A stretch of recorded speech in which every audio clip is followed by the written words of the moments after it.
Actually it's అది తప్పు. So anti ageing అనేది 20 years నుండే స్టార్ట్ అవ్వాలి. బికాస్ 20 years వరకు most of them don't need anti ageing. అందరిది స్కిన్ బాగుంటుంది, మంచిగా అనిపిస్తుంది. But once the cross 20 slow ageing అనేది స్టార్ట్ అవుతుంది. So it depends on age. ఏంటి డాక్టర్ గారు అసలు యాంటీ ఏజింగ్ ఒకవేళ ట్రీట్మెంట్ కోసం వెళ్ళాలా లేదంటే ఇంట్లోనే దీనికోసం ఏదైనా ఫుడ్స్ తీసుకుంటే సరిపోతుందా? ఫుడ్ రూల్ డెఫినెట్లీ ఉంటుందండి యాంటీ ఏజింగ్లో. But only food is not enough.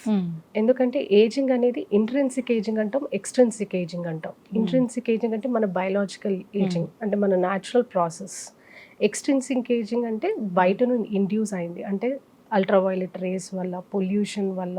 అయితే డాక్టర్ గారు చాలా మంది యాంటీ ఏజింగ్ కోసం వెళ్తూ ఉంటారు, ట్రీట్మెంట్ తీసుకుంటూ ఉంటారు. అసలు యాంటీ ఏజింగ్ ట్రీట్మెంట్లో ఏం చేస్తారు? సో యాంటీ ఏజింగ్ ట్రీట్మెంట్స్ అనేవండి బేసిక్ క్రీమ్స్ నుండి మొదలు పెడితే లేజర్స్, ఇంజెక్టబుల్స్ కూడా ఉంటాయి అన్నమాట. సో క్రీమ్స్లో మనకు మామూలుగా అంటే ఇప్పుడు అందరికి తెలుస్తుంది కదా, రెటినాయిడ్స్, యాంటీ ఆక్సిడెంట్స్ ఇవన్నీ ఉంటుంటాయి క్రీమ్స్లో. సో కొన్ని రకాల లేజర్ ట్రీట్మెంట్స్ ఉంటాయి, క్యూ స్విచ్డ్ ఇండియా గ్లేజర్స్ అంటాము. So they address the fine lines. And injectables అంటాం, స్కిన్ బూస్టర్స్ అని ఉంటాయి. So which improve the quality of the skin.